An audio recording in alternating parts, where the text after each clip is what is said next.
Chapter 1. The Curious Case of Victorian Mustard Baths. You lie back now, eyes gently closing, and drift not to sleep just yet, but backward through time. The hum of modern electricity fades, replaced by the quiet tick of a wall clock and the faint slosh of water in a copper basin. It's late evening in 1887 London, and a chill runs under the floorboards of a modest drawing room in Bloomsbury. Inside, a young clerklet, call him Edward, is preparing for bed, but not before engaging in a most curious ritual, the mustard bath, before the pharmaceutical empire of sleeping pills and valerian capsules. The Victorians, ever inventive in their domestic peculiarities, swore by a remedy you likely haven't tried: soaking your feet in scalding hot water sprinkled with powdered mustard. Not for culinary delight, of course, but to draw out congestions of the brain, as several pamphlets insisted. And you see, dear listener, mustard was no mild herb to the Victorian sensibility, was a hot purgative stimulant, believed to rouse circulation and paradoxically lull the restless mind into quiet on the stillness of Edward's lodgings. He opens a small blue and white jar labelled Coleman's ground mustard. The powder is fine, almost like talc, but with a tickling sharpness if you inhale too quickly. A spoonful or two is tossed into the steaming basin, followed by the splash of hot water from a copper kettle just removed from the hob. The air fills with a nose-prickling aroma, part spice rack, part apothecary. Edward rolls up his trousers and lowers his feet into the water with a slight hiss and sigh. He does not read while soaking, that would overstimulate the nerves. Instead, he gazes blankly at the lace-curtained window, watching as fog drifts past the yellow glow of the gaslight. It is, to him, a civilized ending to an uncivilized day. But where, you might wonder, did this peculiar footbathing practice originate? Mustard has a long and rather boring history, which makes it perfect for our purpose tonight. The Romans used it as a liniment, grinding seeds with wine and applying it to sore joints. The Greeks preferred it in a poultice to draw out toxins. But it was in Britain, grey-skied, damp-walled, perpetually draughty Britain, that mustard found a new calling, as the foot's nightly friend by the mid-19th century.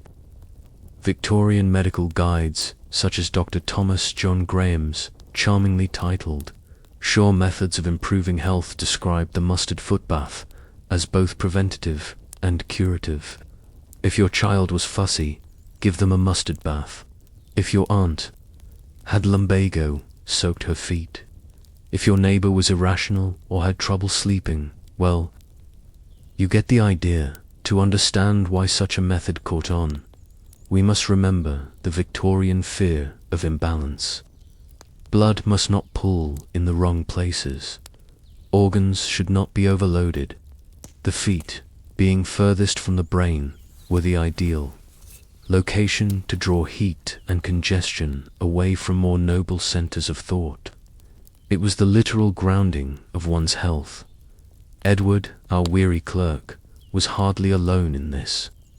Across the city, housewives, elderly widowers, governesses, and even members of Parliament were likely all seated with their feet submerged in mustard-infused warmth.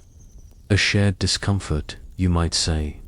For while the sensation could be mildly irritating, it did sting a bit, was nothing compared to the promise of a full night's sleep without restlessness, nightmares, or melancholia. You can almost imagine the kitchens around London filling with a light haze of spice and steam. A quiet domestic moment repeated with evening regularity. Of course, this wasn't a practice reserved for the working or middle classes. Aristocrats, too, had their own variations. In Bath, England's spa capital, wealthier patrons might indulge in full-body mustard immersion. An expensive jar from the apothecary, perhaps infused with lavender or chamomile, would be dissolved in a cloffered tub. The servant girl would draw the water, keeping it just below scalding, while the lady of the house reclined in stillness, imagining her humours being balanced by the golden yellow cloud swirling around her limbs. Some added vinegar to enhance the sting, others mixed in flour to thicken the texture.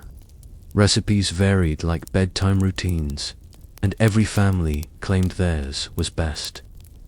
It was not uncommon for mothers to pass down their personal mustard bath blends like treasured heirlooms, strange sensory traditions rooted in superstition and just enough science to feel credible. But as the practice spread, a curious question began to arise. Could one overdo it? As with all Victorian remedies, moderation was advised, then promptly ignored. Medical pamphlets warned of mustard blisters, an unfortunate outcome of too much exposure to the seed's volatile oils. There were reports of people fainting from overly vigorous mustard steam, or developing rashes from too long a soak. And yet, this did little to deter the sleepless masses, and Edward, in his rented Bloomsbury flat, with a ledger full of overdue tax entries and the muffled clang of hansom cabs outside, lowers his head, inhales the spicy warmth, and lets his thoughts soften. It is not pleasure, exactly, that he feels, but it is something adjacent to calm. Outside, the city settles.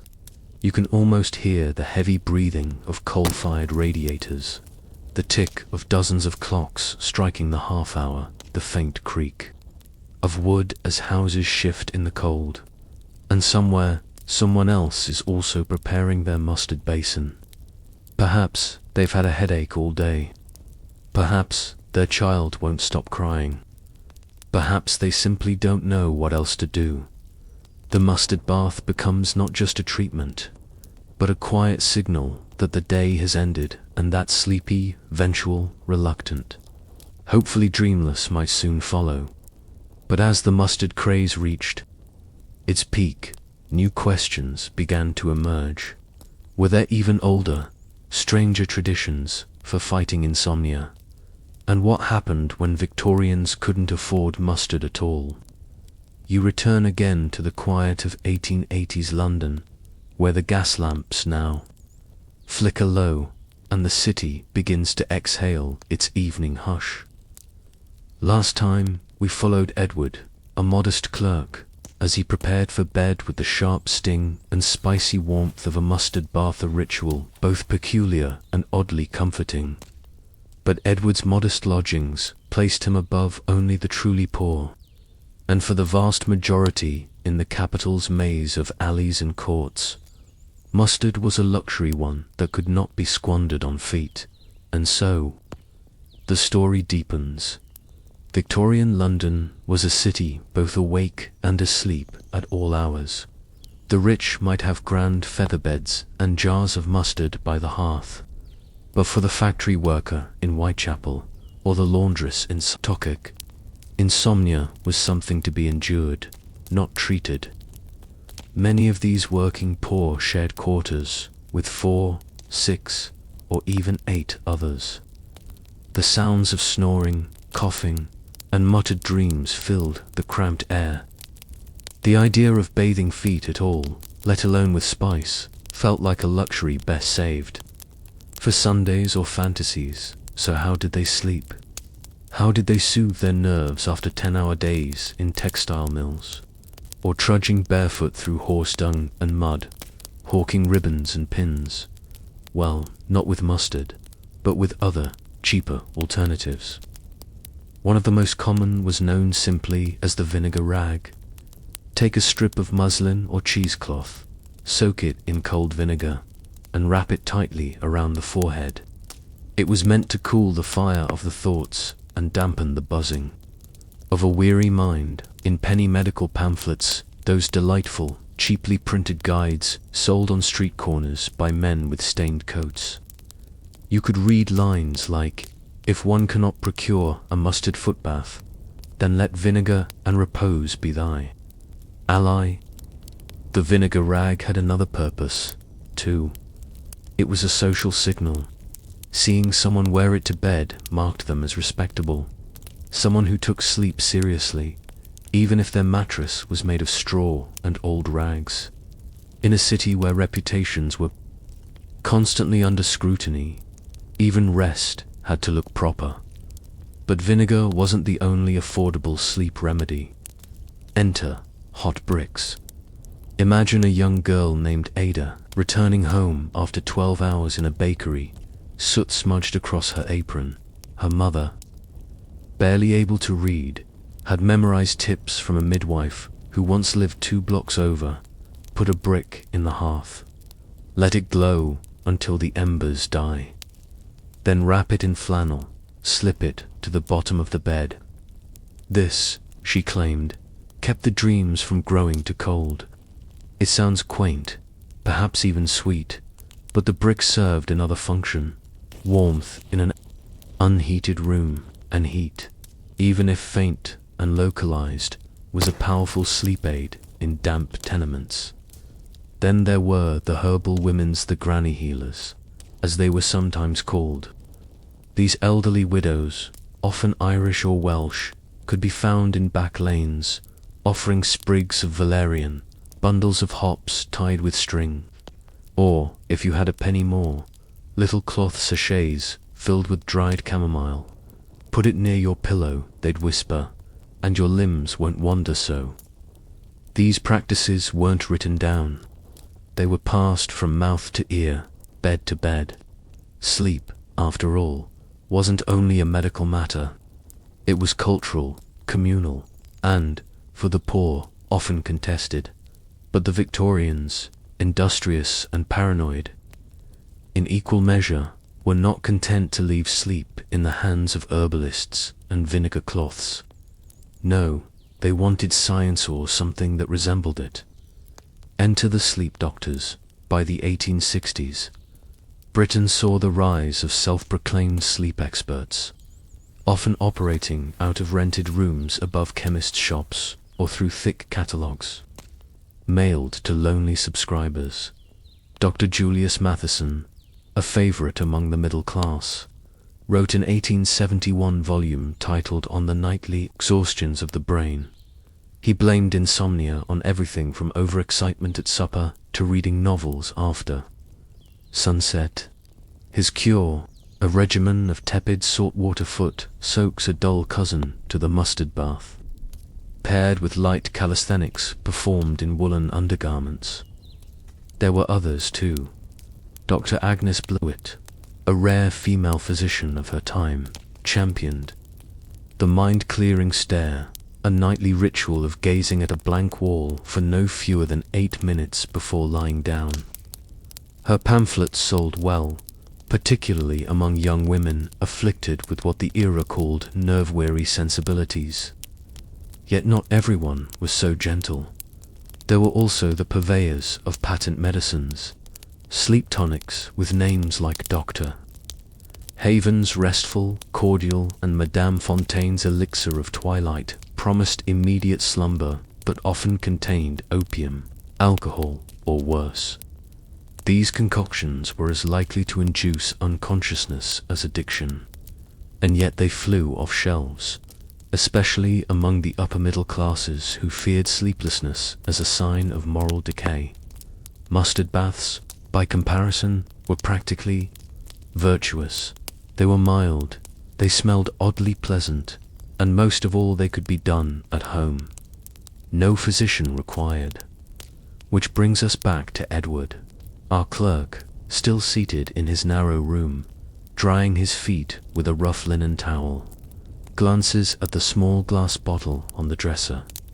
Inside it, a thin herbal tincture meant to be added to his evening tea, lavender, valerian, and a hint of rose water purchased from a respectable apothecary on Southampton Row. He won't use it tonight. The bath was enough, but it's there, just in case. He reaches for his nightshirt, settles into the worn grooves of his mattress, and listens to the muffled clatter of his upstairs neighbor returning home. Outside, the rain has started, tapping a soft, repetitive pattern against the shutters, and somewhere, not far from him, Ada places her wrapped brick at the foot of her cot. A grandmother in Deptford ties dried hops into her pillow, and a grocer's wife in Islington, with sore legs and too many thoughts, gives up on counting sheep and instead stares blankly at the wall, just like Dr. Blewett advised. All across London, across towns and cities and even rural villages, the British were inventing, testing, and adjusting their nightly routines in a restless war against wakefulness. Some relied on powders, others on poultices, a few even on prayer. But whether wealthy or poor, mustard-fed or vinegar-wrapped, all shared one thing: the deep, human desire to feel still, to let the body rest and the mind quiet. But what happened when science caught up? When mustard baths began to fade, and electric light crept into bedrooms. The clock strikes 11. The last of the street lamps sputter outside Edward's window. In that calm, mustard-tinged quiet, a subtle transformation has already begun, not just in his body as sleep tiptoes in, but in the world beyond his room. The era of slow, sleepy rituals is nearing its twilight. The Victorian century was defined by innovation, steam, telegraphy, railways, gaslight, and with each leap forward, human beings gained speed but lost silence. Nowhere did this shift settle more uncomfortably than in the most intimate part of daily life, the night. In earlier decades, as we've seen, sleep was something people prepared for methodically, soaking feet, cooling the forehead, whispering 2 herbs. But by the turn of the 20th century, all of this began to feel rather old-fashioned. One culprit, perhaps above all others, deserves mention: the electric light bulb. It glowed softly at first, gentle, mysterious, a marvel.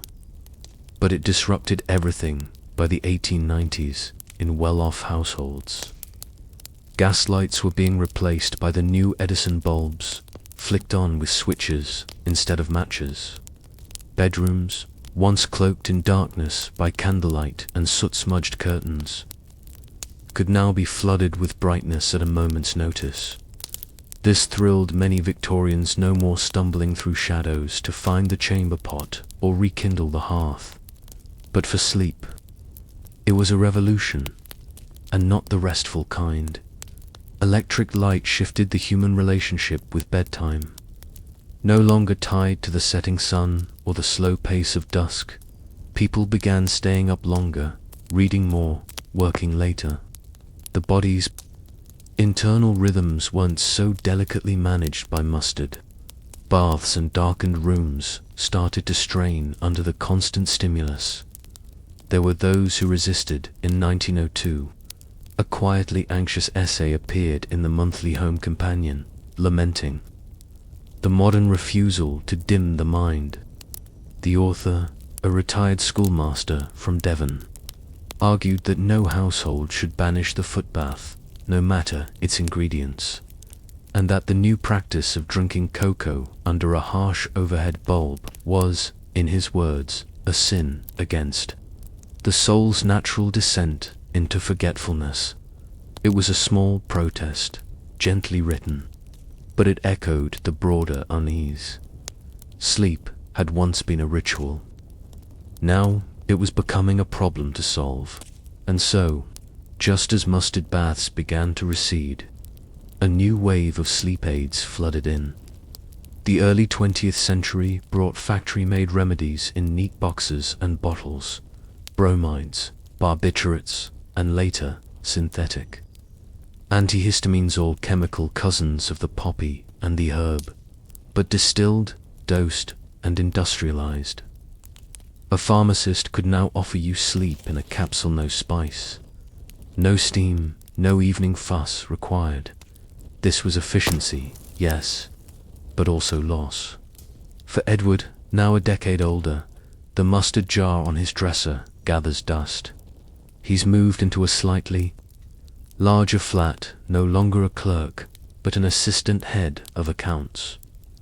He still struggles to sleep some nights. His doctor has offered him a powder, something French, that he declines, at least for now.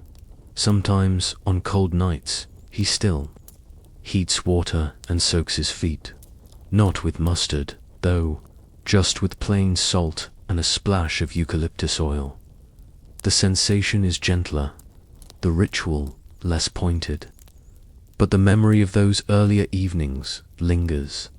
The sting, the warmth, the sense that sleep was something you invited, not forced. Elsewhere, too, mustard's legacy lived on but faintly in rural Wales and northern Scotland. Folk traditions held strong well into the 1930s. Older women keepers of long memories still recommended the mustard footbath for stubborn coughs or grief-induced insomnia. In some asylums, surprisingly, attendants were instructed to administer mustard soaks to patients in distress, believing it helped to ground frayed nerves. In Canada, mustard plasters continued to be used by grandmothers on cold winter nights. In India, mustard oil remained a staple in massage and bath routines, though more for its warming properties than for sleep specifically. Across the globe, bits and pieces of this old British ritual scattered and took root in unfamiliar soil. But by and large, the practice faded like steam off a cooling basin. And yet, in this modern age, something curious has happened. You, lying here now, have returned to mustard through story. In a time of sleep apps and blue light filters, of weighted blankets and nootropic teas, there is something strangely compelling about a footbath made of spice, a practice that required time, attention, and a bit of sting, one that promised not escape, but calm.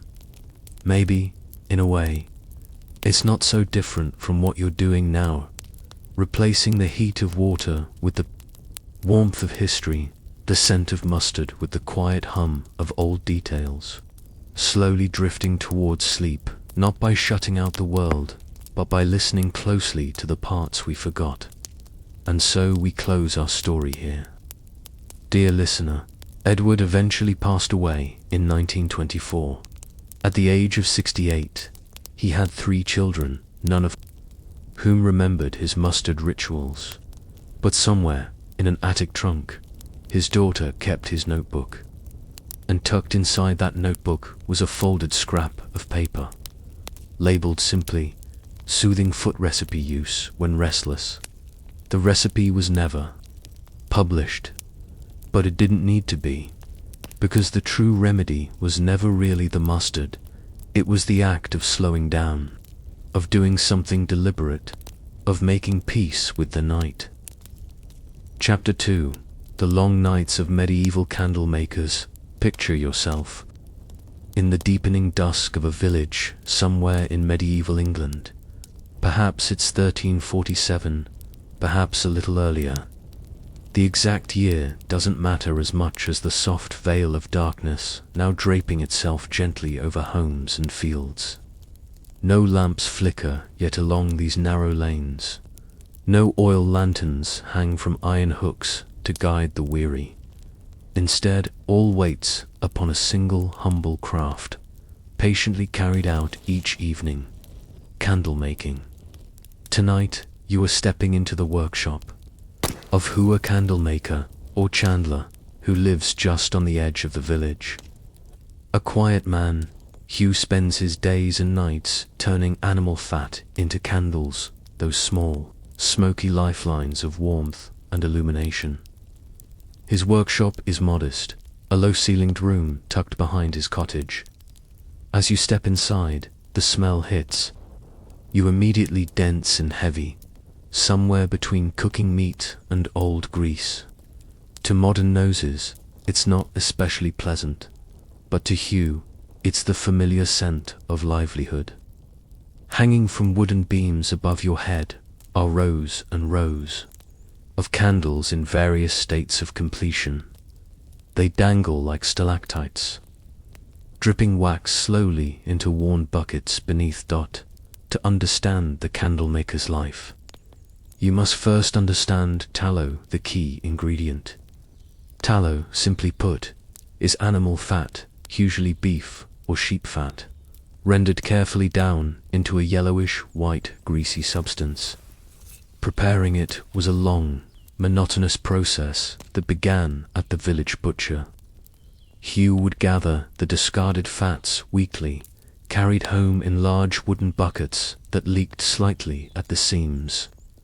The smell attracted flies in the summer and turned brittle in winter, making the process as uncomfortable as it was necessary to render tallow properly. Hugh placed lumps of fat into a large iron cauldron and heated it slowly, patiently, stirring carefully to avoid scorching. Hours would pass like this, his hands steadily working, his mind drifting as the fat melted into liquid, releasing pungent smoke. Eventually, impurities floated to the top. Bits of meat, gristle, and dirt carefully skimmed off and discarded. The result was a clearish, slightly yellowish liquid, which would set into a firm, waxy substance perfect for candles, smoky, dim, but precious beyond measure. The wick was next simple enough, yet demanding a craftsman's precision. Hugh made his wicks from flax, twisting fibers together by hand in careful, practiced motions. Each wick needed the correct thickness. Too thick and the candle would burn wastefully fast, creating soot and sputtering sparks. Too thin, and the flame would flicker weakly, barely illuminating the darkness. Once twisted, these wicks were dipped repeatedly into the cooling tallow. Each dip thickened the candle slightly. The rhythm was mesmerizing. Dip, pause, lift, drip, over and over, layer upon layer, hour after hour. The room echoed quietly with the sound of dripping, each drip signifying progress.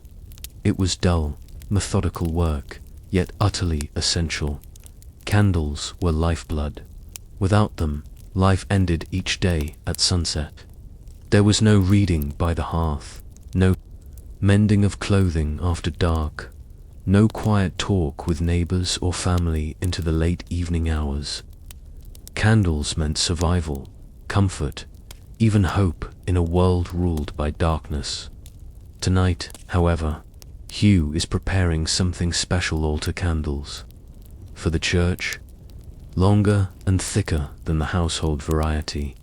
These were candles meant to burn steady and bright through masses and prayers.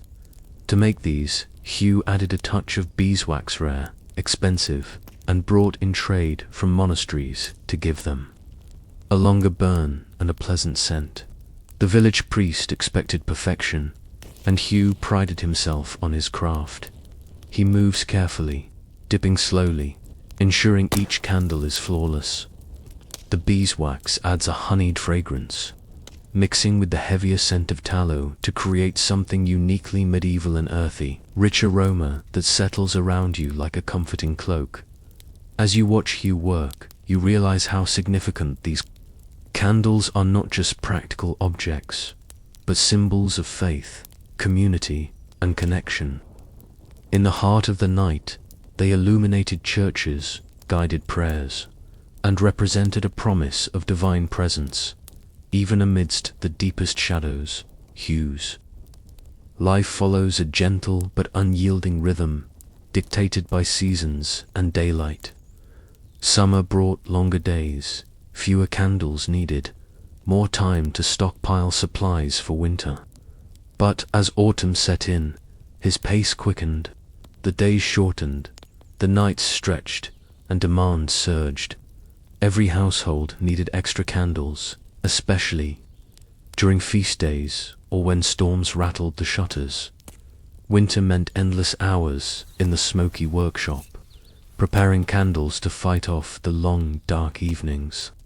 It was in winter that Hugh truly felt the weight of his craft, a responsibility both humble and profound. As you watch, Hugh's daughter Alice steps quietly into the room, her small face illuminated by the warm amber glow of candlelight. She is learning her father's trade, just as he learned from his father. Hugh shows her how to judge the candle's thickness, how to keep the wick straight, how to maintain patience when the tallow won't cooperate.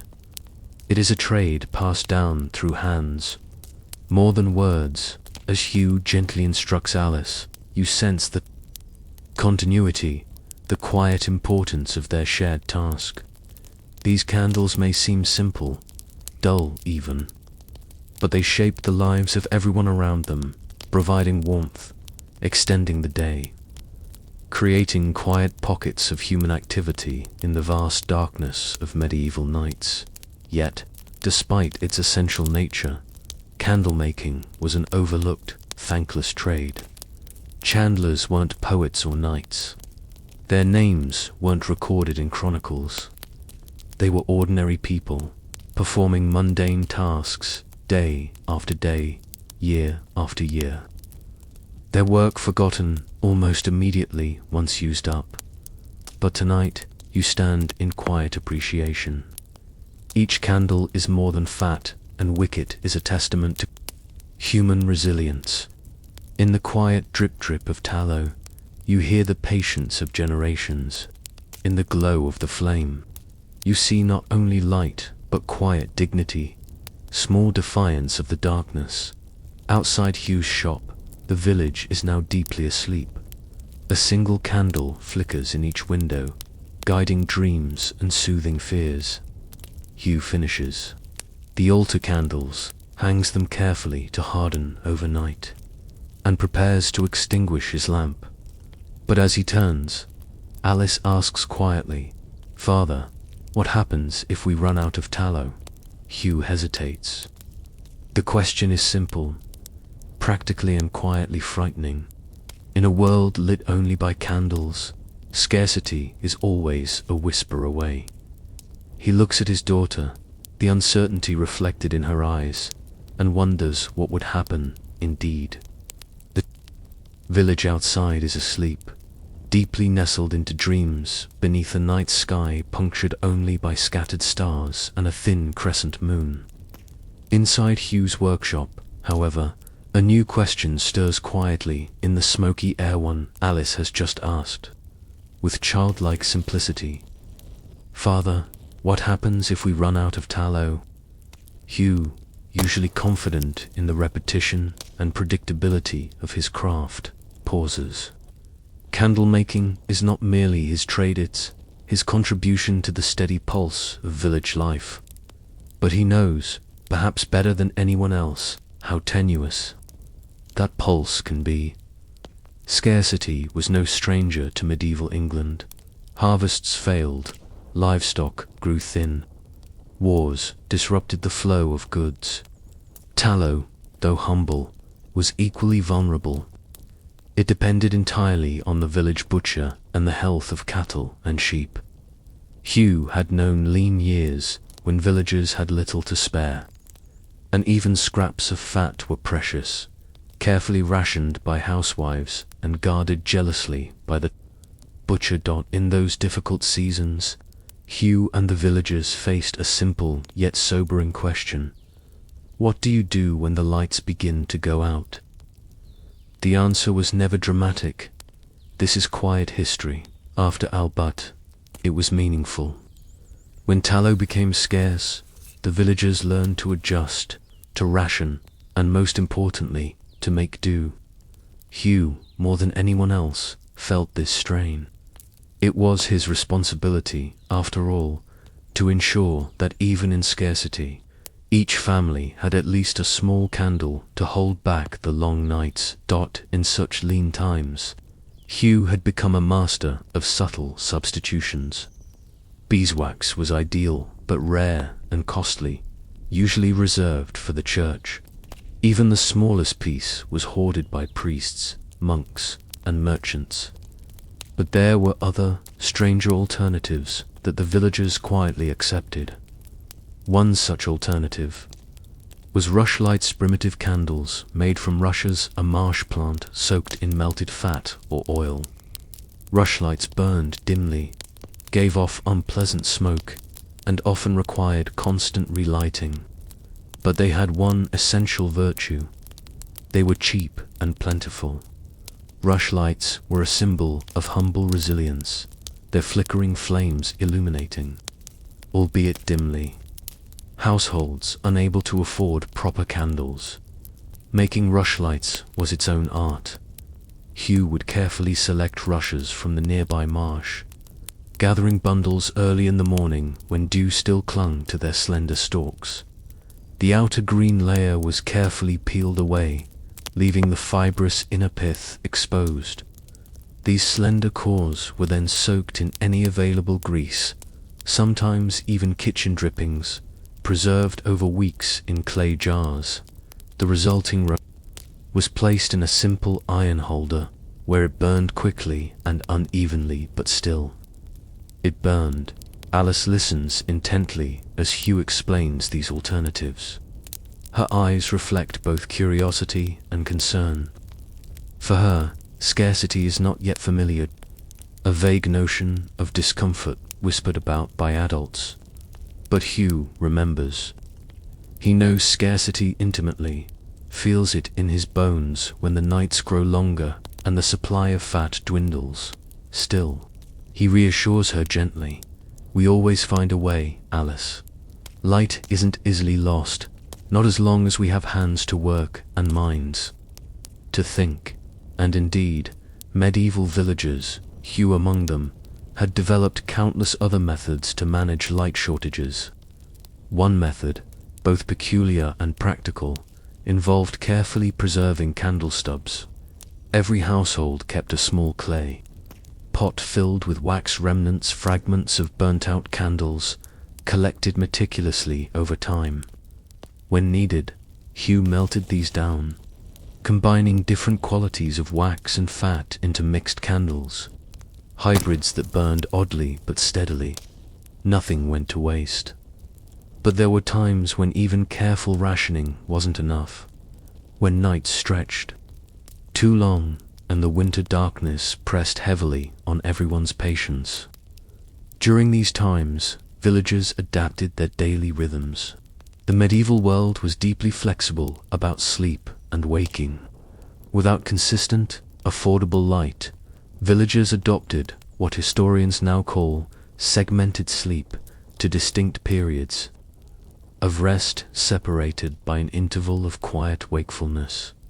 People would retire early, shortly after sunset, sleep deeply for several hours, then awaken in the stillness of the night. In these quiet, lightless intervals, villagers might speak softly to family members, say prayers, or simply lie awake, contemplating thoughts that daylight's activity drowned out. After this peaceful interlude, they'd fall asleep once more, waking again at dawn. Hugh, too, knew this rhythm well. On scarce candle nights, he'd rise quietly around midnight, pacing gently in the dark, his mind clear and calm, before returning to sleep until the first rooster crow. This segmented sleep was not an inconvenience. Rather, it was a natural adaptation, harmonious adjustment to the reality of limited candlelight. It was a pattern shared across Europe, a communal, quiet acceptance of life's rhythms, dictated by necessity rather than desire.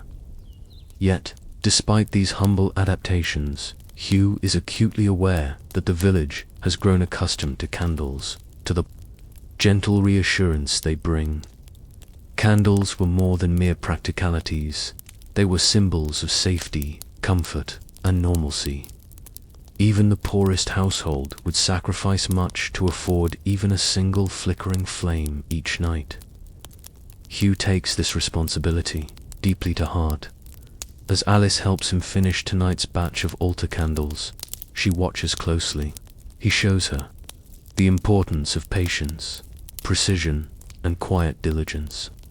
In his steady movements, she sees an unspoken promise that even in times of scarcity, a quiet resilience can hold back the night's darkness. But suddenly, a sound from outside interrupts their quiet work, voices low, urgent, and anxious. Hugh pauses, motioning Alice to remain still as he moves towards the door. Outside, standing nervously in the moonlit darkness, are several villagers' familiar faces strained by worry. At their front, the village baker, Thomas, speaks first. "Hugh, the butcher's fallen ill. He says he won't have tallow for weeks, perhaps longer. We have barely enough candles to last another night or two. Can you help us?" In Hugh's silence, you feel the weight of their anxiety. His heart beats faster. He knows he has no hidden stores of tallow, no secret supplies waiting. But the villagers' eyes plead quietly, desperately. For a long moment, Hugh hesitates. The quiet, rhythmic certainty of his candle-making now feels fragile, suddenly threatened. He glances back at Alice, who stands nervously by the workshop doorway, her young eyes wide with uncertainty. How will Hugh, whose craft is all about quiet, certainty, and careful planning, handle this unexpected crisis? What could he possibly offer to these worried faces? And more deeply, what do villagers do when even their quiet resilience isn't enough? In the chilly darkness outside Hugh's candle-making workshop, the villagers wait silently. Hugh stands, frozen for a moment, the anxious faces illuminated by the faint glimmer of moonlight, eyes reflecting a flicker of hope mingled with desperation. Behind him, his daughter Alice peers out, watching her father with quiet intensity. They have come to Hugh because, in their hearts, candlelight symbolizes stability, a thin, glowing promise against darkness and uncertainty. Hugh knows their fears intimately. His very livelihood rests upon this fragile dance of flame against shadow. At last he clears his throat, offering a quiet reassurance. "We will manage. Even if there's no fresh tallow, we will find another way." But in truth, his mind races. He knows all too well that traditional methods of candle-making are out of reach without fat. The church's precious beeswax supplies were strictly guarded, and rushlights alone wouldn't hold for long. His gaze drifts back to the darkened village and settles on the distant outline of the small woods nearby. Something in his mind ignites a gentle, curious spark. In times of scarcity, necessity has always mothered invention. Hugh's ancestors faced similar challenges, creating ingenious solutions from limited resources. And in that quiet moment, Hugh recalls a fragment of memory, a story passed from his grandfather about ancient methods of illumination, long before tallow became standard. "We need pine resin," Hugh says softly. "Pitch torches. It's an old method, one our ancestors used." Thomas, the baker, looks confused. "Pitch, resin, from trees." "Precisely," Hugh explains patiently. "In the old times, they gathered pine resin pitch from the woods. It burns slow, steady, bright. It might be enough until the butcher recovers." The villagers exchange uncertain glances, but begin nodding, slowly understanding. Hugh steps forward. Confidently now, decision made. "Gather as many villagers as you can. Bring buckets, knives, and torches. Tonight, we'll gather enough resin to hold back the darkness." And so, with determination quietly ignited, they disperse into the night. Within an hour, villagers gather again, men, women, even older children. They carry makeshift lanterns, buckets, chisels, and knives. Led by Hugh and Thomas, they journey quietly toward the nearby woods. The trees stand tall and silent, cloaked in the deep shadows of midnight. Alice walks close beside Hugh, gripping her small lantern tightly. "Father, will this really work?" she whispers. Hugh squeezes her hand. Gently, "Yes, Alice, it must." The villagers spread out, moving among pine trees, searching carefully for resin-sticky, amber-colored sap that leaks slowly from cuts in tree bark. Hugh demonstrates how to carefully scrape it away without damaging the tree, filling buckets. Bit by bit, it is tedious, tiring, work yet oddly peaceful, rhythmic, a return to nature in the most practical sense. As they gather resin, the villagers share quiet conversation, calming each other's fears with gentle jokes and soft reassurances. Hugh feels a subtle pride. This communal effort echoes the quiet strength of their ancestors. By the early hours of morning, buckets are filled, and they return home, exhaustion evident in their slow steps. Back in the workshop, Hugh melts the sticky resin carefully, pouring it over tightly wrapped cloths mounted on sticks. The torches are rough and simple, but they hold great promise. At dawn, with the first streaks of sunlight filtering through the village, Hugh ignites the first resin torch. It catches quickly, flames leaping upward brighter, steadier, warmer than any rushlight.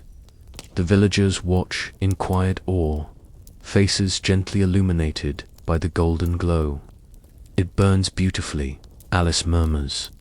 Hugh nods, eyes gleaming with quiet satisfaction. They have discovered resilience anew, illuminating their path with ingenuity and quiet bravery. Over the next few nights, resin torches replace traditional candles. Each home places one outside their door at sunset, creating a glowing, golden path through the village streets, gentle beacon against the encroaching night. These torches, though different from their familiar candles, forge a deeper connection among villagers. They are reminders of collective strength and shared adaptation. Hugh, watching from his workshop each night, senses something more profound emerging, a renewed appreciation for simple light, a reawakening of the village's quiet spirit. Even after the butcher recovers and tallow returns, something has shifted. The villagers now respect and value Hugh's craft even more deeply. They also continue to occasionally use resin torches, preserving the tradition as a reminder of their quiet triumph over adversity. Years pass gently.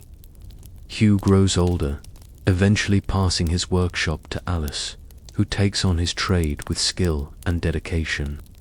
She remembers vividly the night of resin torches, the quiet strength in her father's actions, and the shared courage of the villagers.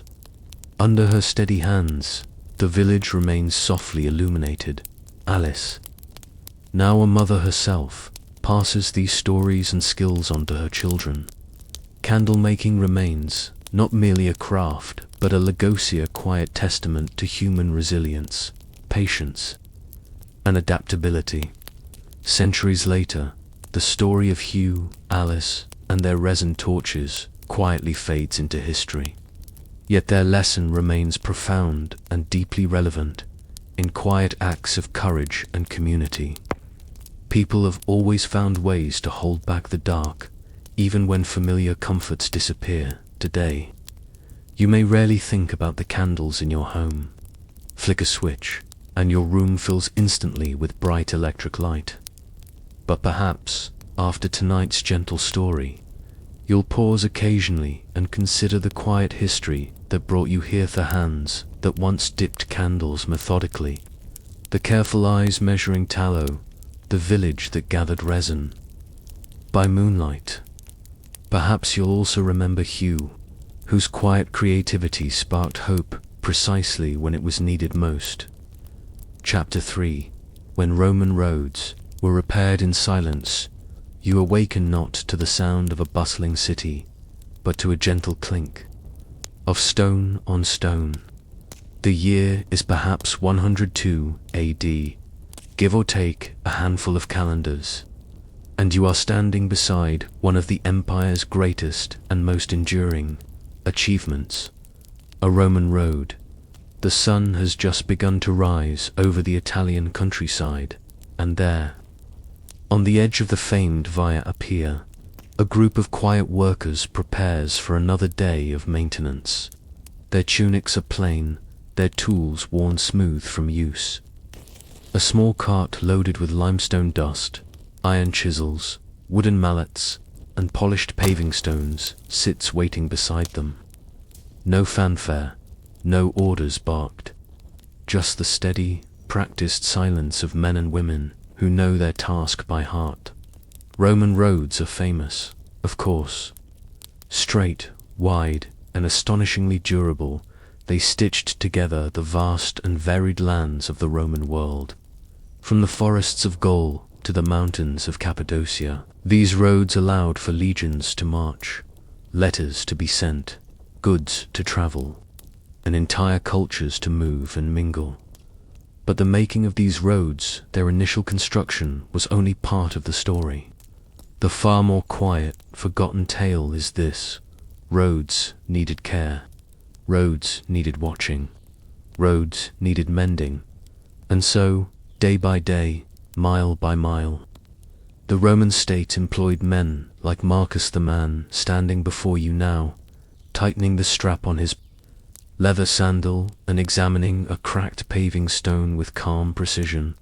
Marcus is a curator of Virum, or, more accurately, he works for one. The curators were the overseers of Roman roads, but the real labor fell to teams like Marcus's small squads of laborers responsible for sections of stone, stretching asterisk across provinces. Their jobs were tedious and endless. Every frost, every heavy cart, every season of rain and rot wore at the road, demanding constant, quiet attention. And so, as the sun rises, Marcus and his companions begin their work. First, they sweep. You may not think of ancient Rome as tidy, but for the men maintaining its roads, cleanliness was essential. Dust, leaves, pebbles, all had to be cleared before cracks could be seen. Each worker carries a broom made of tightly bound twigs. With slow, rhythmic strokes, they push dust aside, the gentle scrape of bristles filling the morning air. Not a word is spoken. Speech, they've learned, disrupts the rhythm. Better to work in silence, each man tuned to the sounds of his tools. With the road clean, Marcus inspects the damage.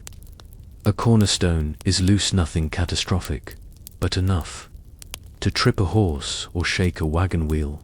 He kneels beside it, tapping gently with his mallet.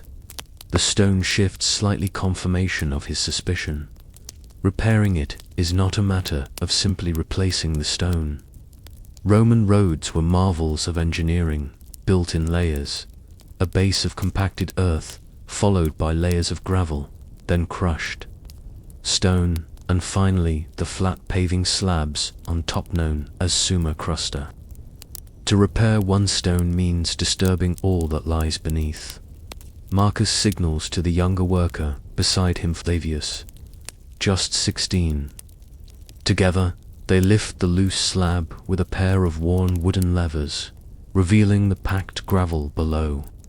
The scent of damp earth rises up, mixed with dust and the faint aroma of wild thyme crushed underfoot. They scrape out the debris, refill the gap with fresh crushed stone from their cart, and tamp it down with heavy bronze-headed mallets. Then, the slab is repositioned and adjusted, its surface carefully aligned with the adjoining stones. The entire process takes nearly an hour. And that's just for one corner. Why, you might wonder, would the Romans invest so much effort into such fine detail? Because they understood, with the wisdom of builders and bureaucrats, that roads were lifelines.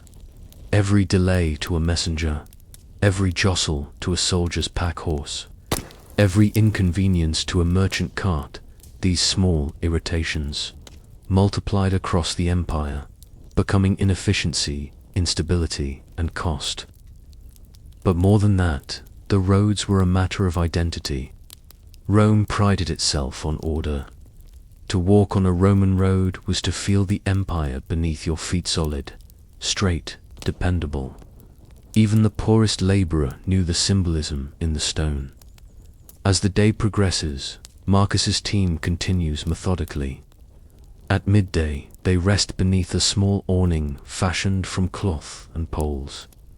Lunch is simple: olives, a heel of bread, and a small flask of watered wine. There is no loud chatter, no boasting, just the rustle of wind through grass and the distant creak of an ox cart rolling along the finished section of road in the quiet.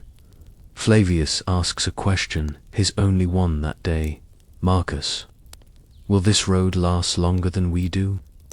Marcus pauses, chewing slowly.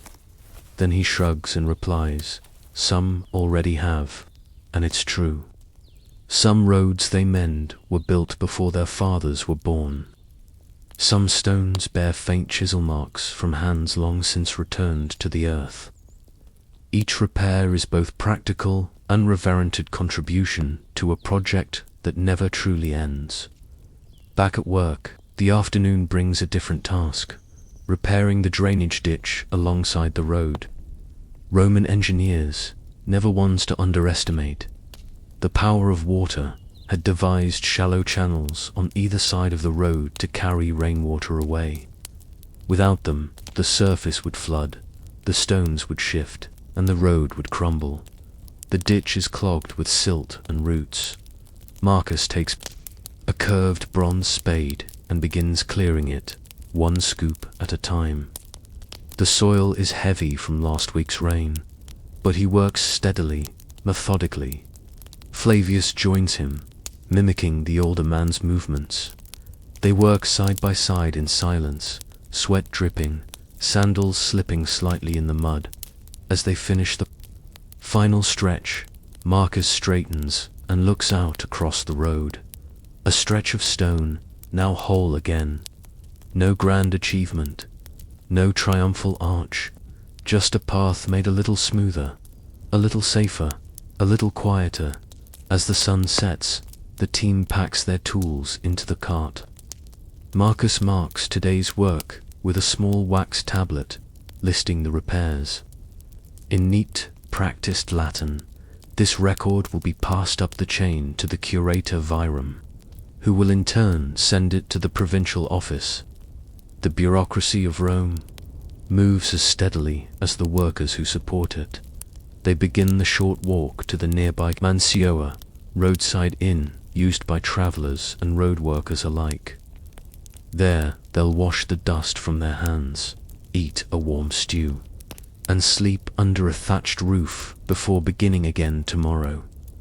You, watching this day unfold, might find it dull, and you'd be right.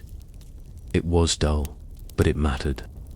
It mattered in the way that long, slow work always matters, work that is unseen, uncelebrated, yet quietly essential.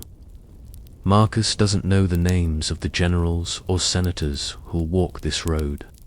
He'll never ride in a gilded chariot, or receive a coin for bravery. But he knows this stone beneath his feet. He knows the rhythm of the broom, the weight of the mallet, the sound a stable slab makes when it settles into gravel, and that, to him, is enough. Night has come, soft and soundless, settling like a warm woolen cloak over the countryside. At the Mansio, Marcus and his fellow roadmen sleep in the narrow wooden bunks provided for state labourers.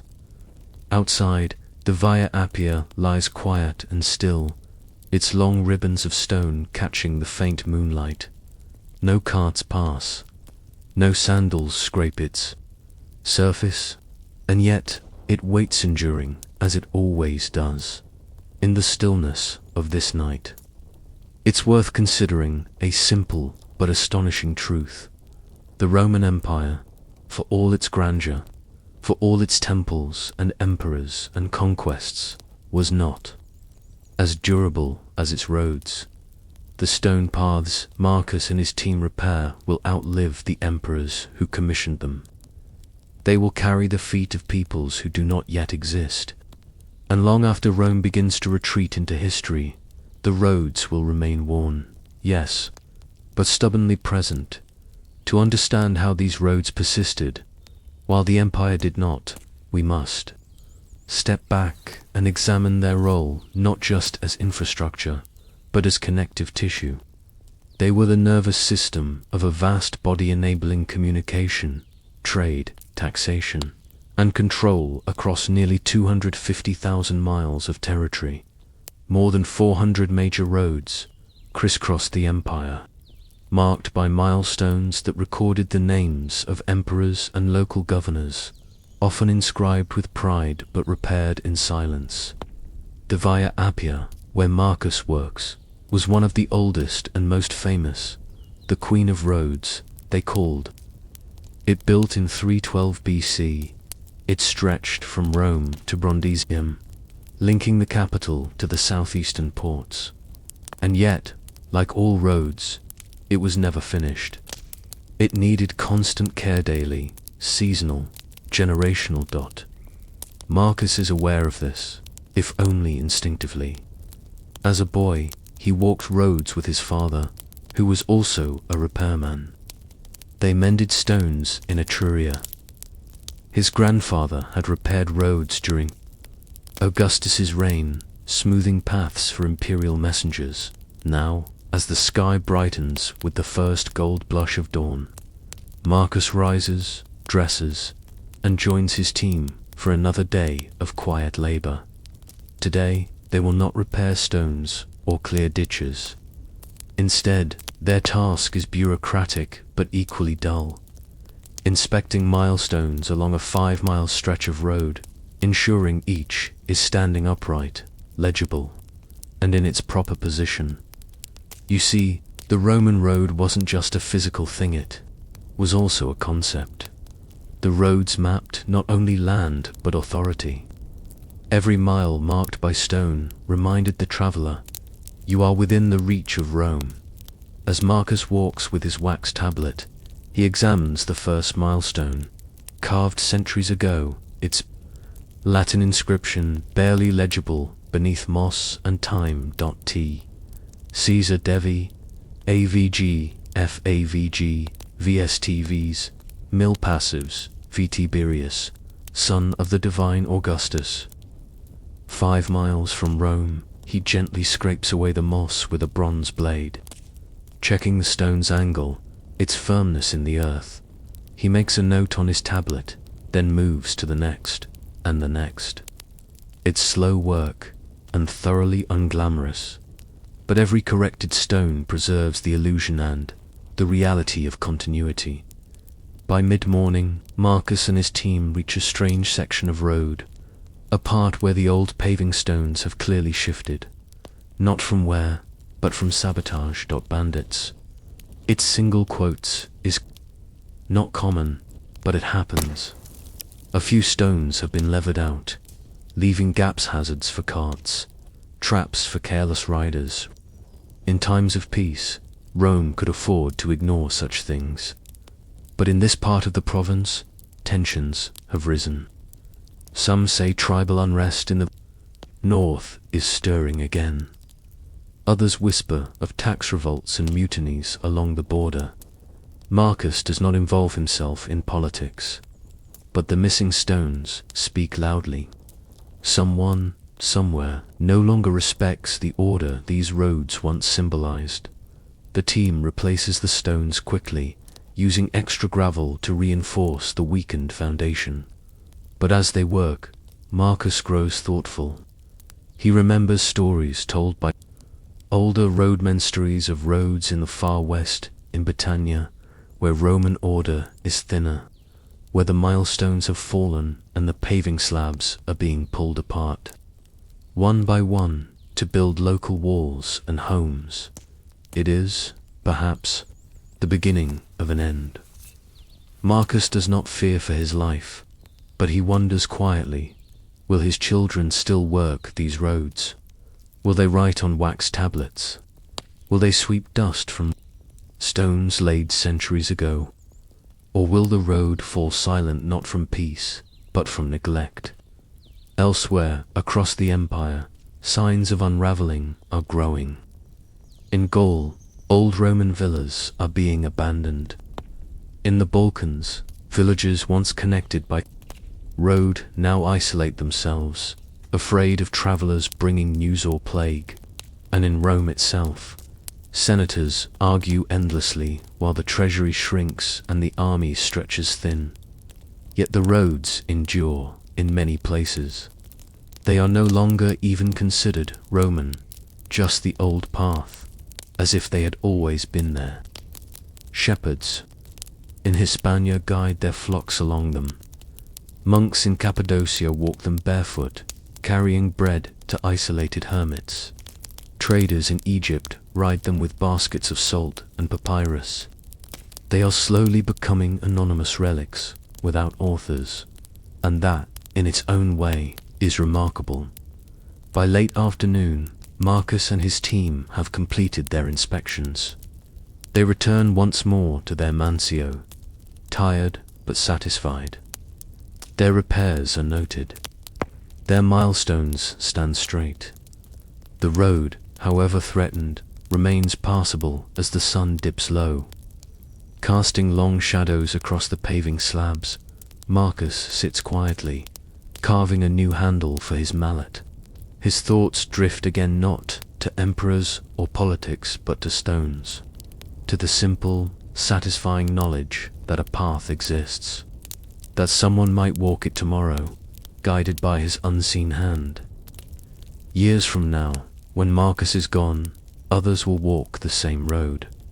Some will be roadmen like him, quiet and methodical. Others will be travelers, merchants, pilgrims, soldiers, or strangers with no knowledge of Rome at all. And yet, they will place their feet where he once did, following the same lines etched in stone. Some stones will shift again, some will vanish, but enough will remain to whisper the outline of a forgotten order. Even centuries later, in medieval Italy, farmers and friars will walk these roads, calling them via antiquated ways. They will marvel at the smoothness of the paving, never quite knowing who laid them or why they lasted. And so, the road outlasts the empire. Because railroads, patiently built and lovingly repaired, do not belong to governments. They belong to people, to the steady rhythm of work, to the silent dignity of hands that lift stones, sweep dust, and replace what's broken. Marcus, Flavius, and the hundreds like them will never be remembered by name, but their footprints remain quiet, enduring, and impossibly human. Chapter 4. The 19th century postman, who walked 30 miles a day for the hum of mail trucks. Before inboxes and stamps and sorting centers, there was simply the road, the weather, and the man who carried your letter. It is 1856, and we find ourselves in the hilly green heart of rural Wales. Mist clings to the sheep-cropped fields like a second skin, curling over dry stone walls and slipping between the hedgerows. The sun has not yet risen, but in a narrow stone cottage with smoke curling faintly from its chimney, a man named Ewan Griffiths is already awake, buttoning his coat, tightening the laces on his boots, and checking the leather satchel slung across his shoulder. Ewan is the local postman. His daily route covers just over 30 miles, all on foot. Ewan is not famous. There are no statues in his honor, no glowing biographies tucked into history books. But for the villagers scattered across these windswept hills, he is the pulse of the outside world. In his satchel are not just letters, but hopes, orders, regrets, news, and gentle encouragement, all handwritten, in looping script and sealed with wax or wafer. He has walked this same route 6 days a week for nearly 20 years, through storms and frost and midsummer heat. His boots are thick, patched with old leather and soot-black polish. His coat is a faded navy wool standard issue, but worn to softness. He carries with him no horse, no assistant, no lantern, just the letters, the list, and the land. The royal mail system of 19th century Britain was one of the most sophisticated in the world. It had come a long way from the chaotic, unreliable networks of the 17th century. By the mid-1800s, mail could be sent from London to Aberdeen overnight by train. But not every village had rails or roads. In the far reaches Wales, the Highlands, the moor's delivery still depended on men like Ewan, who walked their rounds like clockwork. You might imagine postal delivery as a job of haste and precision. But in Ewan's world, it was a slow, steady ritual. Each morning began with a small pot of tea and a heel of bread, quickly eaten. Then he'd collect the mail from the village sorting shed, a narrow structure with a slate roof and chilly stone floor, where the mail was dropped off by mail coach or train the night before. He would sort it quickly. He knew every name, every cottage, and pack his satchel carefully, heavier at the start, gradually lightening with every mile. The route was always the same. First east along the ridge path toward Penwybont, then the steep descent to the farms by the river. Then a slow climb west again, where scattered sheep and slate-roofed cottages dotted the hills like misplaced punctuation. He paused only to deliver, never to rest. Some homes had small wooden boxes nailed beside the door. Others simply left the gate ajar, a silent invitation. If a reply was expected, a sealed letter would be waiting in the windowsill, often held in place by a stone or clay pot. Ewan never lingered. His pace was steady, quiet, deliberate. Children would sometimes watch for him from windows, calling out as he passed. He always nodded, but rarely spoke. Not out of rudeness, simply because the walk demanded everything. Each word was a breath lost on the next hill. Rain came most days. This was Wales, after all, and with it, the challenge of wet paper. Ewan had a system, a folded oilskin cloth tucked inside the satchel, layers of envelopes stacked carefully inside. When it poured, he kept the flap closed tightly, using a brass pin to fasten it against the wind. If the rain worsened, he'd pause under an oak or in a barn, not to wait it out, but to rearrange the mail, keeping it dry, organized, and safe. There was no room for error. Delivering the wrong letter to the wrong home might mean a farm didn't get its order of seed, or a soldier's mother missed the only letter she'd received that year. Mail was sacred, even in its mundanity. Once, a few winters back, Ewan had collapsed in the snow a mile from the last cottage. A farmer's boy found him, lips blue, hands still gripping the strap of his satchel. They brought him inside, warmed him with blankets and broth. When they opened the satchel, every letter inside was dry and unbent. The villagers never forgot that dot afterward.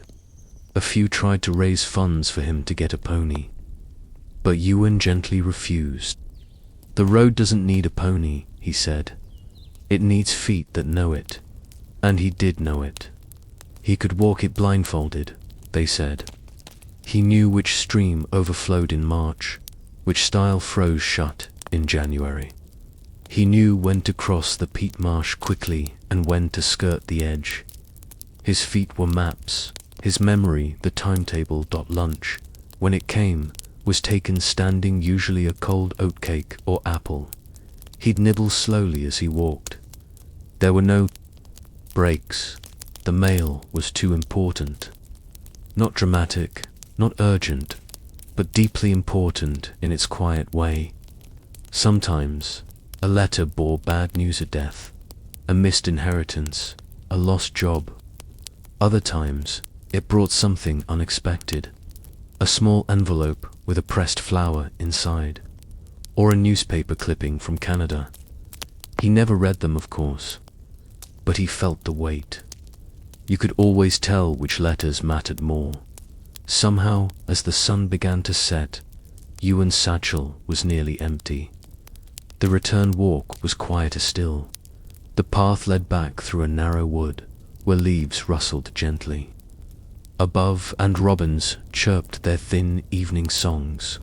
He didn't mind the fatigue. His legs ached, his boots were damp, but he felt always a quiet satisfaction by the time he returned home. Smoke was curling from his chimney again. His wife, Alice, would be boiling potatoes or setting out the supper bread. They didn't speak much in the evenings. She knew the rhythm of his silence.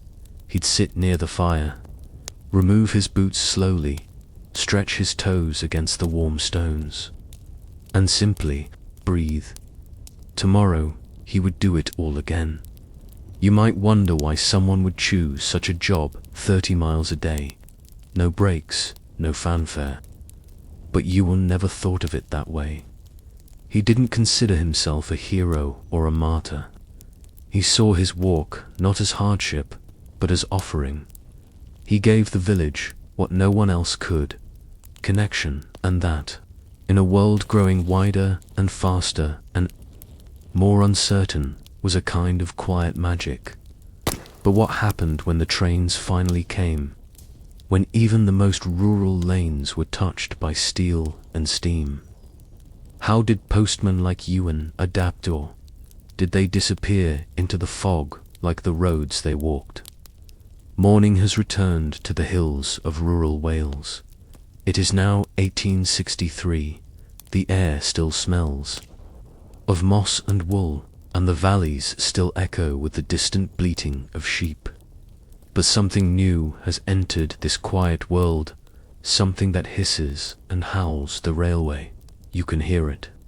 Faintly, if the wind is right along, moaning whistle from beyond the ridge, where new tracks now snake their way through a formerly untouched pasture. A station has opened 7 miles south of Ewan Griffith's cottage, and with it has come a question whispered at the local market, muttered in pubs, and scribbled into London-bound letters. Will the postman be replaced? Ewan doesn't say much about it, but like the road beneath his feet, he feels the tremor of approaching change.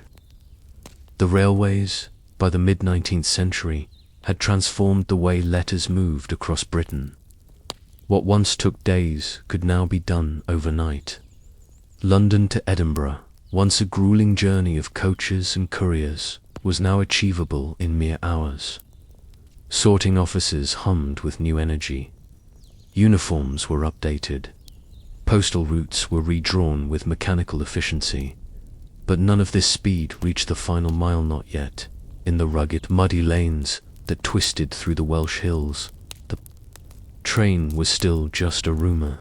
The letters may have arrived more quickly to the regional depot, but from there, they still needed legs boots that could step over puddles, squeeze through gates, and greet cottage doors with a soft knock dot.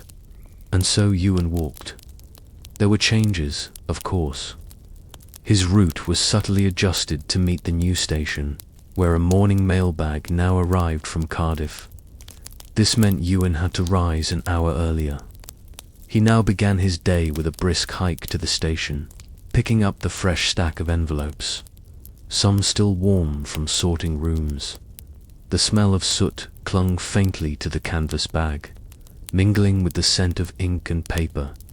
He didn't much like the station master, fidgety man named Pooh, who prided himself on punctuality and spoke only in grunts. Still, Ewan respected the bag. It was full of promise, after all. He slung it over his shoulder, turned away from the screeching rails, and headed back into the hills where roads were muddy, ponies whinnied in stone barns, and time still passed. By the turn of the sun, not the ticking of a timetable, the villagers watched the arrival of the train with cautious curiosity. It brought strangers, it brought catalogues, it brought noise. Some liked it. The grocer now received tins of preserves twice as fast. A schoolboy named David got a book from his cousin in London and began speaking of the city as if it were no longer impossibly far. But others clung tightly to the rhythm they knew. The old woman at the end of Yuan's route, Mrs. Morgan, refused to write in anything but pencil, and refused to believe that a train could carry a letter safely. "It goes too fast," she said. "Words shouldn't move that quickly." Yuan didn't disagree. He still believed in the careful walk, the sturdy boot, the hand-to-hand passing of information. But the world was changing, even in places like this. In 1865, Yuan was asked to carry a new item on his route, the postal packet. A standardized delivery envelope, now issued for official notices and government circulars. It was pre-printed, efficient, and impersonal. The handwriting that once defined letters, the swirls and quirks and little flourishes, was slowly vanishing. Now, many letters were typewritten, their messages clipped and tidy. Yuan noticed the difference when he handed them over. The recipients, used to unfolding news written in familiar loops and curls, now stared at stark, uniform letters as if trying to remember who they were meant for. Still, he delivered them. It was not his place to question the style, only the route. Own body, however, was beginning to question things. By the time Yuan was in his 50s, the daily 30-mile route felt different. His knees ached longer in the evenings. He found himself stopping once or twice to rub his ankles near the fourth stile. His eyesight, still sharp, now required more squinting in the rain. He adapted. He wrapped his knees in wool. He shortened his stride to conserve strength. But each adjustment was a quiet reminder. Change was coming, not just around him, but within. One evening, after completing his route in an unusually biting wind, Yuan sat by the fire and looked into the flames. For a long while, Alice, his wife, said nothing, but she knew. The next morning, he did not rise before dawn. Instead, he lay still, eyes open, listening to the wind without urgency. He would not walk the full route that day. The news spread quickly. Within a week, the postmaster in the nearby town had arranged a replacement, a younger man with polished boots and a louder voice. He had a bicycle, too, though it was almost useless on the muddy lanes. But the letters still arrived. Some things did not change. Yuan did not disappear entirely from the route. In quieter moments, he would walk the shorter stretches voluntarily, unofficially delivering parcels, or helping the new man find the correct path. He was the only one who still remembered which cottage had a gate that stuck, or which letterbox needed a knock to wake the dog before opening. In this way, he became not a postman, but something older, steward of memory.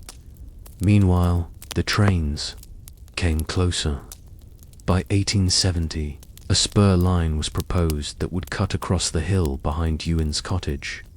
It would bring faster mail, certainly, and with it, talk of centralizing the last-mile routes into carriage deliveries. When asked what he thought of this, Yuan simply replied, "Carriages don't wave, good morning." The shift was inevitable. By the 1880s, walking postmen became rarer in the farthest corners, where once their footsteps had traced lonely paths through mist and heather. Now rubber wheels rolled, leaving faint tracks in the same mud. Yet Yuan never resented it. He simply knew what he had offered and why it had mattered. Each letter he'd carried was a quiet thread in the fabric of a world not quite lost, but gradually rooted. And he had walked that world with quiet, steady care. In the end, his boots were donated to the town museum. Not for their beauty by then, they were cracked, patched, and curling at the edges, but because they had covered over 200,000 miles, one careful step at a time. Even now, somewhere in a dusty corner of a museum in Wales, they remain unpolished and gently remarkable. But what of the letters themselves? What did they say, and who wrote them? Were their stories hidden in envelopes that Ewan never opened? Chapter 5. Ottoman Coffeehouses and the Art of Doing Absolutely Nothing. You enter a room filled with a low hum, voices, spoons, steam, the soft click of ceramic against wood. The smell of roasted beans hangs heavily in the air, rich and comforting. A quiet puff of tobacco smoke curls toward the carved ceiling beams, and somewhere in the corner, someone begins reciting a poem, not to entertain exactly, but simply because the mood calls for it. It is Istanbul, or perhaps Bursa, or Damascus. The year might be 1678, or it might be 1783. The pace of time in this space is gloriously vague. But what is certain is that you are inside a Coverhanen Ottoman coffee house, and no one is in a hurry. Unlike the bustling cafes of modern cities, the Ottoman coffee house was not a place to grab a drink and rush off to work. It was, instead, a destination, a second home for artisans, scribes, and men who had run out of errands but not words. There is no music playing here, no clatter of espresso machines. Instead, time drips slowly, like thick syrup down the side of a copper pot. Conversations meander, looping lazily from politics to poetry to the cost of lentils in the eastern provinces. Someone complains about their landlord. Someone else responds with a couplet from RUMI. No one interrupts. To interrupt is to disrespect the slowness, the point, in fact, of the whole establishment. You take a seat on a low wooden bench, the cushions slightly worn but welcoming. A boy, no older than 10, glides toward you with a tray of tiny porcelain cups balanced perfectly in one hand. Each cup is filled with thick, dark liquid, served without sugar. It is Cove, the lifeblood of the empire's slowest, smartest spaces. The boy says nothing. He doesn't need to. This is his third time making the rounds in the last hour at a nearby table. 2 men are engaged in a spirited debate over a recent firman issued by the Sultanane edict. Few in the room have read, but all are eager to interpret. One insists it's a sign of increasing central control. The other suspects it's just another excuse to raise taxes on sesame oil. No one is taking notes. This conversation will vanish as easily as steam, but that doesn't make it meaningless. On the contrary, this is the true heart of the coffee house, the ritual of talking, slowly and often pointlessly, until understanding, or at least sleep descends. But how did this all begin? Coffee first arrived in the Ottoman world sometime in the early 1500s, likely through trade with Yemen. It was initially viewed with suspicion. Anything so stimulating was bound to attract clerics' concerns. But its powers were undeniable.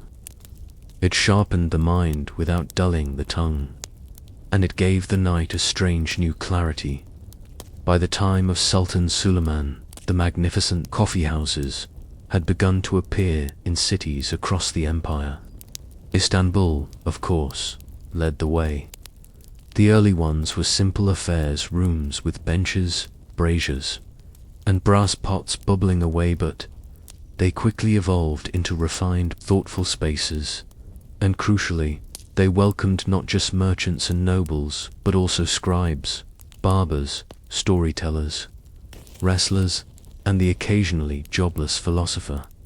At first, the authorities were uneasy. In 1633, under Sultan Murad IV, coffee houses were banned entirely. The reasoning: they bred idleness, subversion, and rumor.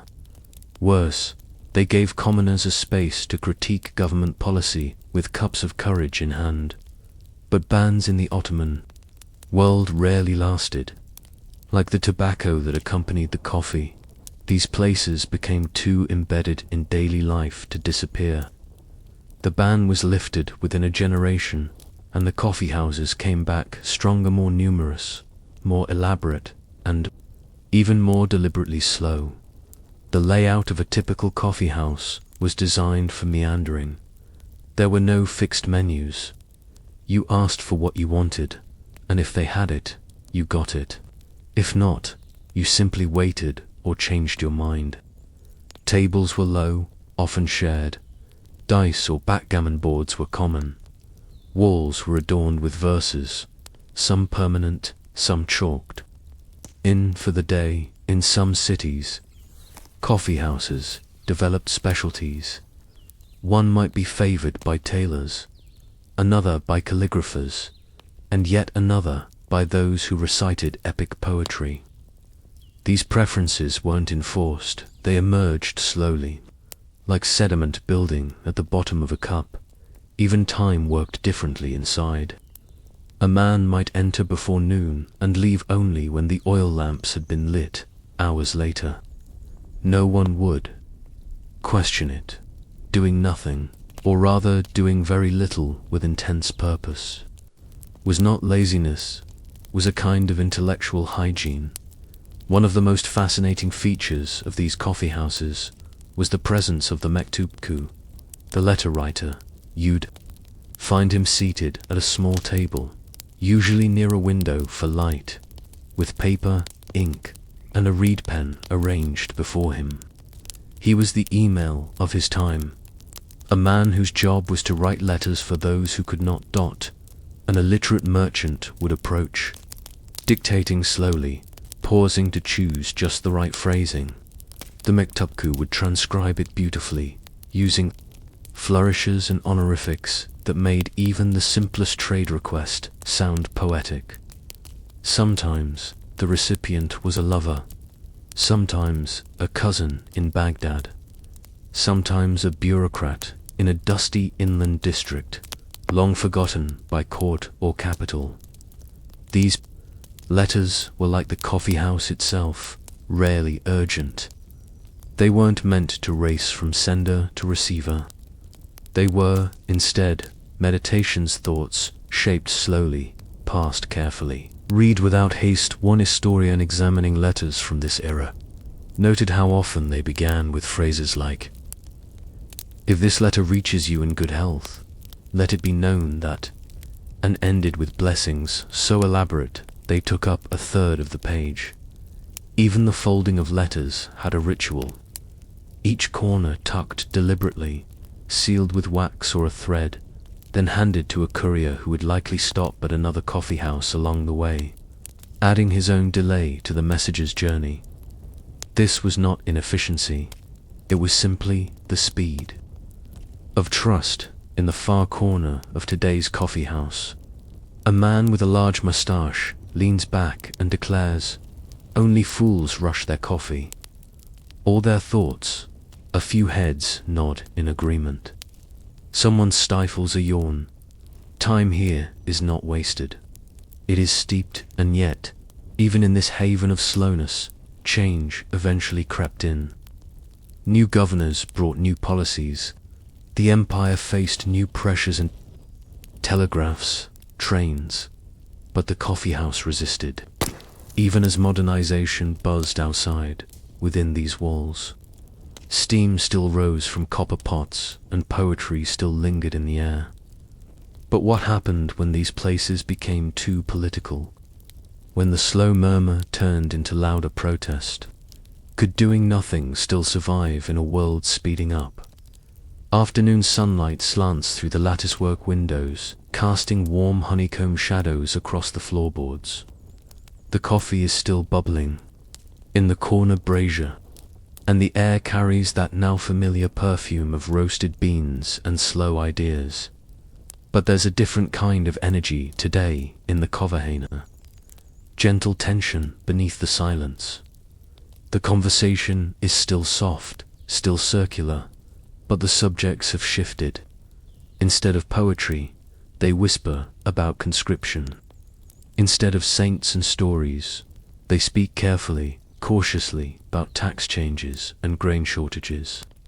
A man, seated near the door, taps his ring against the rim of his coffee cup, not impatiently, not nervously, just deliberately. And across the city, officials are beginning to notice the Ottoman state, vast and diverse, had long been aware of the potential danger of places where men gathered to talk without direct purpose. Coffee houses, despite their drowsy demeanor, had become unregulated theaters of opinion. There were no religious leaders present, no court scribes taking notes, only citizens, speaking freely under clouds of smoke and steam. In the 1700s and 1800s, reform-minded sultans attempted to centralize power, modernize infrastructure, and suppress unrest. These projects were ambitious, expensive, taxes rose, reforms arrived quickly, too quickly for many. Resentment brewed quietly, and when it needed a place to ferment, it found one. Here, the Coverhain was no barricade. No pamphlets were printed here. No calls to arms issued. But ideas, like coffee, steeped slowly in, the state noticed. Across the empire, especially in major cities like Istanbul, Edirne, and Aleppo, the government began deploying informants Hafiela to sit quietly in coffee houses, pretending to sip and nod while listening for signs of sedition. These men weren't threatening. In fact, they looked like everyone else. That was the point. They'd sit for hours, sometimes days, taking mental notes on who spoke, who complained, and who quoted Persian poetry with suspicious frequency. Some regulars began speaking in code. A joke about a leaky roof became a metaphor for military defeats. A remark about a bitter cup of coffee was understood as a jab at new administrative policies. It was all very slow, very careful, and, in its own way, deeply boring. But make no mistake, this boredom was not apathy. It was strategy. The Coverhain became a refuge for subtle rebellion, for passive resistance in the most Ottoman sense, through words, wit, and withdrawal. Even the decor told stories. Walls were often adorned with painted panels, folk tales, idealized, battle scenes, portraits of saints and long-dead sultans.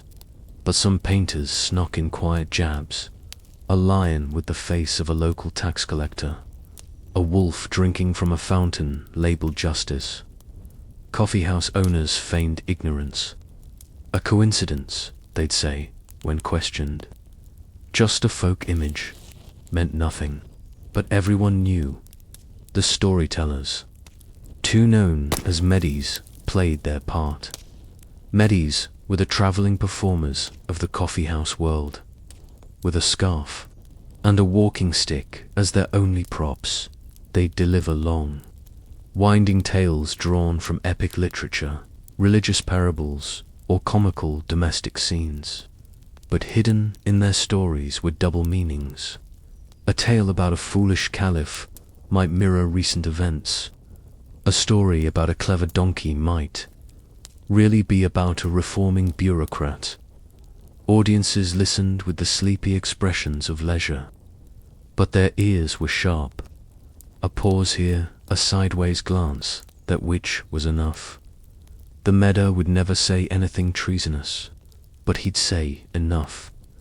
This ability to do nothing while saying something was a quiet art form unique to the Coverhain. It allowed conversation to survive in a climate of censorship. It offered a way to process change without inviting confrontation. And crucially, it preserved a certain mental rhythm. In a world where state reforms urged speed, faster taxes, faster armies, faster decisions, the coffee house stood as an oasis of slowness, even during the Tanzimat reforms of the mid-1800s, when the empire adopted European legal codes, postal services, railways, and telegraphs. The coffee houses remained stubbornly analog. The telegraph wires may have stretched across the provinces, but here, news still traveled by word of mouth, simmered in coffee, and cooled over the course of a 2-hour debate. By the 1870s, reformers viewed coffee houses with open suspicion. Some even attempted to regulate them, requiring licenses, restricting hours, or banning certain patrons. These efforts rarely succeeded. In response, some coffee houses disguised themselves as book clubs. Others began offering educational evenings, a loosely defined activity that required no actual curriculum. One shop in Izmir hosted nightly readings of old chronicles, the Book of Deed Korket, or the Mirror of Princes. Another offered calligraphy, tutorials that quickly devolved into discussions about local water rights. It was resistance, dressed as relaxation, and yet, no one rushed. That was the point. Even as the empire weakened, coffee houses remained resilient. When wars broke out, Crimea, the Balkans, the Great War, the Kavane, became a place not of panic, but of processing.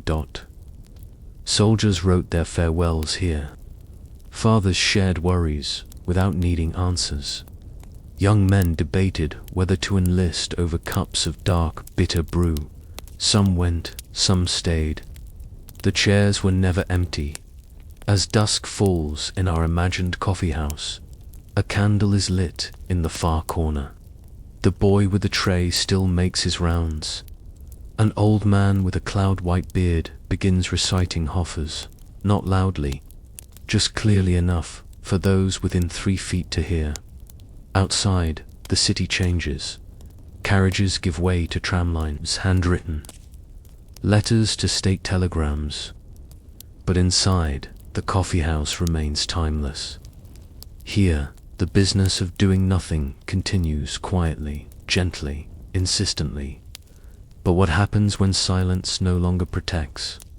When the slow burn of discussion turns to open unrest? When the empire finally collapses and modernity rushes in with fluorescent lights and glass counters? Can a culture built on deliberate inaction survive the age of urgency? The year is 1923. The Ottoman Empire, after centuries of grand designs and slow declines, has officially ceased to exist. A new republic has been declared in Ankara. The Sultan has been exiled, the caliphate abolished, and reforms are sweeping through Turkey like wind through an open window. But in a quiet neighborhood of Istanbul, down a sloping cobbled street where cats still curl in sunbeams and laundry flaps from narrow windows, the door to a small, aging coffee house creaks open as it always has. Inside, everything looks almost exactly the same. The Koverhain has not been spared the winds of change. Its sign, once gilded in Ottoman script, now bears Latin letters in keeping with the new alphabet reforms. There is a photograph of Mustafa Kemal Ataturk hanging where a portrait of the last sultan once hung. The men sitting beneath it still sip coffee, but their eyes now glance upward. Just a little more often, the conversations have changed. 2. Where once men debated taxation under the Tanzimat, now they puzzle over secular law and Western clothing codes. There are jokes about bowler hats, nervous murmurs about new schools where French is taught more than Arabic. One man whispers that poetry books are being pulled from shelves. And yet, amid all this, the small porcelain cups still clink softly. The boy still carries the tray. The coffee is still bitter and strong. And the hush between words still feels as sacred as prayer in this time of upheaval. Coffee houses walk a tightrope. To the reformers, they represent the past and regulated, traditional, slow. To the nostalgic, they are a sanctuary unchanged, unbothered, serene. To both, however, they are still undeniably popular. The Republic may have abolished the Sultan's court, but it cannot abolish the quiet longing for a place to sit and think, without a clock. And so, the Carvajal survives, not by resisting change, but by absorbing it, slowly, in small sips. There are fewer medas now. The art of oral storytelling is fading, replaced by radio, newspapers, and novels read aloud in serialized chunks.